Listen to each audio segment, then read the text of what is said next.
আর এদিকে উত্তর চব্বিশ পরগনার বয়রা গ্রাম পঞ্চায়েত এলাকায় সেখানে আবাসে দুর্নীতির অভিযোগ। আবাসে দুর্নীতির অভিযোগও শুধু নয়, একই সঙ্গে সেখানকার মানুষরা তারা অভিযোগ করছেন তৃণমূলের যেই সকল নেতারা সেখানে রয়েছেন তাদের পাকা বাড়ি রয়েছে, তারপরেও তারা আবাসের বাড়ি পাচ্ছেন, কিন্তু যারা সত্যি ন্যায্য প্রাপক তারা কিচ্ছু পাচ্ছেন না, তারা বঞ্চিত।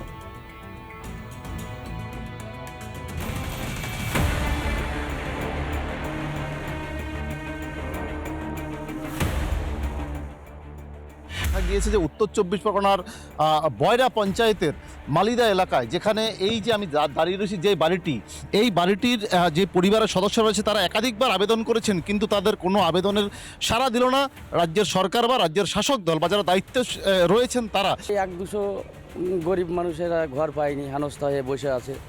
ঘর ইনকোয়ারি করে নিয়ে গেছে, নিয়ে গিয়ে বয়ান লিখে দিয়েছে যে এদের কাঁচা পাকা বাড়ি। আপনার বাড়ি পাকা বাড়ি বলছে? হ্যাঁ, আমাদের বাড়ি বলেছে পাকা বাড়ি বয়ানটা লিখে দিয়েছে যে এরা ঘর হয়ে গেছে, কিন্তু ঘর পেয়ে গেছে। কোথায় রয়েছেন রাজ্যের শাসক দল, প্রধান থেকে শুরু করে বাকি যারা রয়েছেন তাদের এই এলাকাতে বাড়ি না হলেও অন্য এলাকায় বাড়ি, অথচ এই এলাকার নাম দিয়ে তারা তালিকায় নাম উঠেছেন, যা নিয়ে ইতিমধ্যে রাজ্য রাজনীতি সরগরম হতে শুরু করেছেন। ইতিমধ্যে প্রশ্ন উঠতে শুরু করেছে যে তাহলে এই যে আবাসের যেই বাড়ি পাওয়ার যোগ্য যারা, তাহলে কারা পাচ্ছে বাড়ি, আর এই তালিকা কারা তৈরি করেছিলেন, তাহলে যারা বাড়িতে এসে যারা সার্ভে করেছিলেন সেই সার্ভে কি তাহলে শুধুমাত্র আইও আসছিল? এই প্রশ্নটা কিন্তু উঠতে শুরু করেছে। প্রধান ছিলাম না, তার আগের থেকেই আমার বাংলার আবাস যোজনা লিস্টে নাম ছিল। আর আমি বাংলার আবাস যোজনা যেভাবে মানুষ পাচ্ছে যে তালিকার থেকে, সেটাই ইনকোয়ারি করে আমার পাওয়ার যোগ্য হিসাবে আমি মনে করি যে আমি পাওয়ার যোগ্য, সেই হিসাবেই হয়তো আমার নামটা আধিকারিকরা রেখে দিয়েছিল।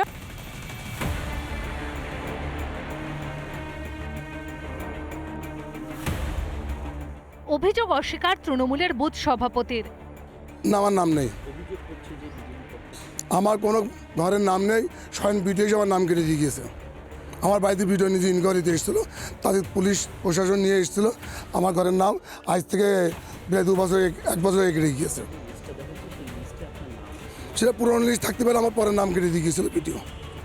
আবাস দুর্নীতি নিয়ে সরব বিজেপি। আর স্বয়ং অঞ্চল প্রধান তার নামে ঘর নিয়ে নিচ্ছে। কোন জায়গায় বাস করছি আমরা, কোথায় আছি? অঞ্চলের সুপারভাইজার তাদের নামে ঘর, মেম্বার, বুথ সভাপতি, হাজারো এই লিস্টে কি কর সম্পূর্ণ মানে তোমার তৃণমূলের দল, শাসক দলের। বিডিও জানালেন অভিযোগ খতিয়ে দেখে ব্যবস্থা নেওয়া হয়েছে। নাম ছিল তো ইনকোয়ারি করতে গিয়ে, দ্বিতীয়বার ইনকোয়ারি করতে গিয়েও দেখা গেল যে উনি সত্যিই গরিব। উনি ইলেক্টেড রিপ্রেজেন্টেটিভ হতেই পারেন, কিন্তু সত্যিই গরিব। ওনার হাজব্যান্ডও বিশেষ কিছু করেন না। আর বুথ প্রেসিডেন্ট বা অন্যান্য বিষয়ে যা বললেন সেই কমপ্লেনগুলোও আমার কাছে আছে, সেগুলোর যথাযথ ডিসপোজাল হয়েছে। সেরকম যেরকম ডিসপোজাল হয়েছে সেরকম ব্যবস্থা নেওয়া হবে। এখন দেখার শেষ পর্যন্ত কি হয়, সেদিকে নজর থাকবে আমাদেরও। উত্তর চব্বিশ পরগনা থেকে টিটপ বিশ্বাস, রিপাবলিক বাংলা।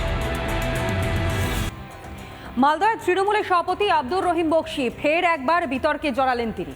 একটার পর একটা নিদান তিনি সামনে রাখছেন। কখনো তিনি বলছেন যে বিজেপির যারা কর্মী সমর্থকরা রয়েছে তাদের মাথা ঘুরিয়ে দাও, আবার কখনো সিপিএম এবং কংগ্রেসকে তিনি টার্গেট করছেন এবং বলছেন তাদের, অর্থাৎ এই সিপিএম এবং কংগ্রেসের যারা কর্মীরা রয়েছেন তাদের হাত কেটে দাও। অদ্ভুত অদ্ভুত কথা বলছেন তিনি আর বিতর্কে জড়াচ্ছেন, দেখুন।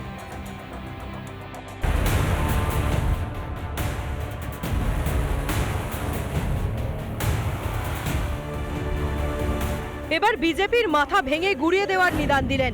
সিপিএম কংগ্রেসের কর্মীদের হাত কেটে নেওয়ার কথাও শোনা গেল মালদহের তৃণমূল সভাপতির গলায়।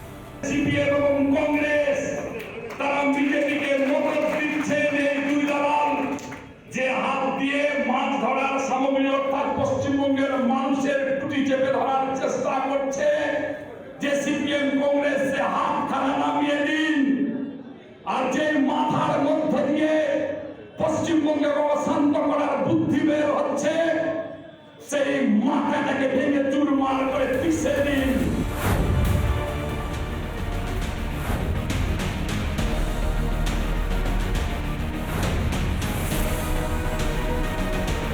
যাচ্ছে তাই ভাবে গালিগালাজ করছেন তাদের কর্মীদের, কখনো বলছেন যে হাত কেটে নেব, পা কেটে দেব, দাঁত ভেঙে দেব, মাটিতে পুঁতে দেব।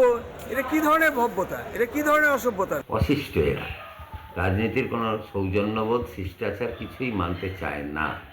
আর আমার মনে হয় যে এইসব তৃণমূলের নেতার নিজের দলের মধ্যেই বিশ্বাসযোগ্যতার অভাব হচ্ছে। এই বিশ্বাসটাকে তৈরি করবার জন্য এইসব উল্টোপাল্টা কথা বলছেন। এই প্রথম নয়, এর আগেও বিরোধীদের উদ্দেশ্যে হুমকি দিতে শোনা গিয়েছে আব্দুর রহিম বকশীকে। এটাই কি শাসক দলের সংস্কৃতি? রিপাবলিক বাংলা। হাজারো সমস্যায় জর্জরিত মেদিনীপুর সদরের ধ্বজাধরী গ্রাম এবং সেখানকার বাসিন্দারা তারা কার্যত বলছেন, একদিকে যেমন নদীর গ্রাসে চলে যাচ্ছে সমস্ত কিছু, অন্যদিকে আবাসে থেকে শুরু করে যে সকল সরকারি প্রকল্প রয়েছে তার সুবিধা থেকে তারা বঞ্চিত। এর কারণ শুধুমাত্র বিজেপি অধ্যুষিত এই এলাকা, অর্থাৎ এখানকার মানুষ তারা বিজেপিকে সমর্থন করেন। সেই কারণের জন্যই কি এত বঞ্চনা? সেই কারণের জন্যই এত সমস্যার সম্মুখীন হতে হচ্ছে তাদের।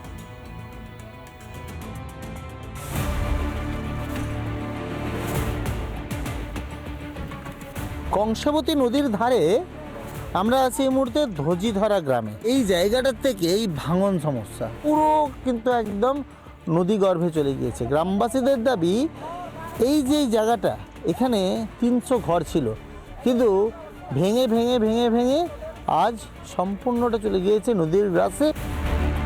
ভাঙন আতঙ্কে ঘুম উড়েছে গ্রামবাসীদের। অভিযোগ, ভাঙন রোধের কোনো পরিকল্পনাই নেই সরকারের। এই জায়গাতেও কিন্তু বারবার ভাঙন সমস্যা হচ্ছে। এইখান থেকে কিন্তু ঠিক এইভাবেই প্রত্যেকটা বাড়িতে ভাঙন লক্ষ্য করা যাচ্ছে। অমিল আবাসের ঘরও। গ্রামবাসীদের অভিযোগ যে তাদের কিন্তু কোনো রকম কোনো সহযোগিতা প্রশাসনের তরফে পায়নি, কোনো সহযোগিতা। এবং শুধু তাই নয়, খুব উল্লেখযোগ্য বিষয়, একটা গোটা গ্রাম আবাস যোজনার যে সুবিধা, সেই সুবিধার থেকেই বঞ্চিত। কী কারণ? একেবারে অজ্ঞাত। ভাঙন রোধ থেকে আবাসের ঘরের জন্য বারবার আবেদন ইশার। কোনো পরিষেবা না পেয়ে ক্ষুব্ধ গোটা গ্রাম। যখনই আমরা নদী বাঁধার কথা বলি তখন ওটা আমাদের সমস্যা, যে নদী বাঁধ দেওয়া হচ্ছে নি, আমাদের রাস্তাঘাট কিছুই তো হচ্ছে নি, আমরা ঘর দুয়ার কিছুই পাইনি। নেতারা বলে করে দেবো দেওয়ার দেয় না, বলছি তো যে দাও বলে দাও, দেবার করছে নি।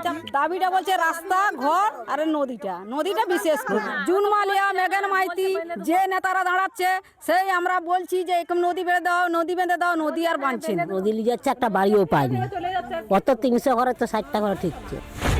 এই ধজিধরা গ্রাম নাকি বিজেপি প্রভাবিত, সেই কারণেই বঞ্চনা, অভিযোগ স্থানীয় বিজেপি নেতৃত্বের।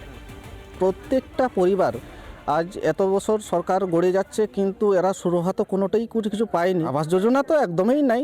দ্বিতীয় কথা হচ্ছে না, একটাও না।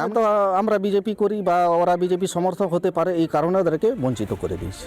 বঞ্চনার প্রশ্নের মুখে দায় এড়িয়ে যান স্থানীয় তৃণমূল উপপ্রধান। নদী ভাঙন যেটা বললেন, আমাদের এমএলএ সাহেব সুজয়বাবু, উনি ম্যাটারটা এই বিধানসভায় উনি তুলে ধরছেন। আবাস যোজনার বাড়ি নিয়ে আমি কি বলবো, এটা সেন্ট্রাল গভর্নমেন্ট টাকাই ছাড়েন, তালিকাতে নাম আসেন না, সেটা আধিকারিকরা বলতে পারবে।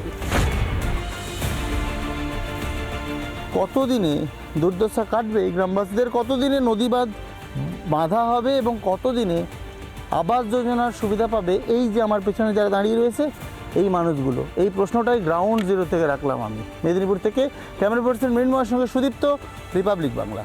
নানা ধরনের কন্টেন্ট দেখার জন্য লাইক করুন, শেয়ার করুন আমাদের ফেসবুক পেজ, সাবস্ক্রাইব করুন আমাদের ইউটিউব চ্যানেল।